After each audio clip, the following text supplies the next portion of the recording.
Dans cette chambre nuptiale, le bourdonnement d'amour des moustiques mâles et femelles n'assurera aucune descendance à ces couples.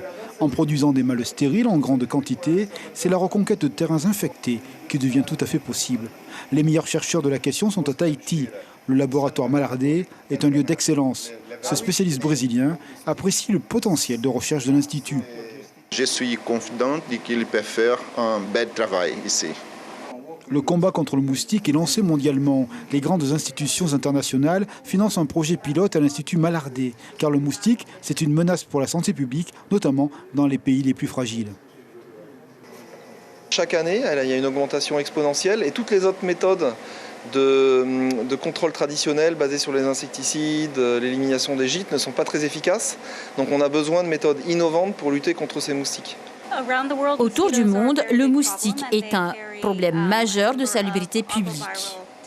Il transporte des maladies, des virus, et nous voulons vraiment aider nos partenaires pour qu'ils puissent contrôler les moustiques et les maladies qu'ils transportent.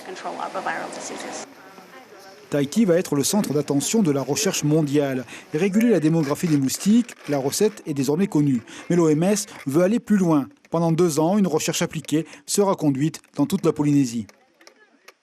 Ça va être le premier endroit au monde où on va tester la technologie de l'insecte stérile contre la maladie. Jusqu'à présent, on a eu des essais de relâcher dans beaucoup d'endroits de par le monde contre le moustique. Et donc on sait que ça marche contre les moustiques. Mais nous, ce qui nous intéresse à l'OMS, c'est que ça fonctionne contre la maladie. Ainsi, l'Institut va monter en puissance dans la production de mâles stériles. À la fin de l'année, 500 000 par semaine, et tout ira par la suite crescendo. Cette excellence reconnue du laboratoire conduit à l'optimisme.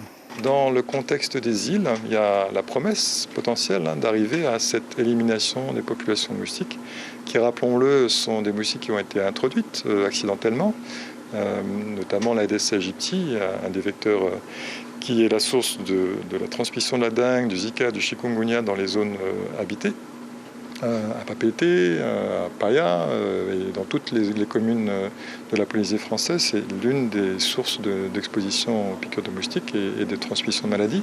L'Institut espère à terme pouvoir mettre à disposition toute son ingénierie et vendre ses moustiques stériles pour contenir bien des maladies dans le Pacifique Sud. L'information en continu sur Polynésie la première, Internet et réseaux sociaux.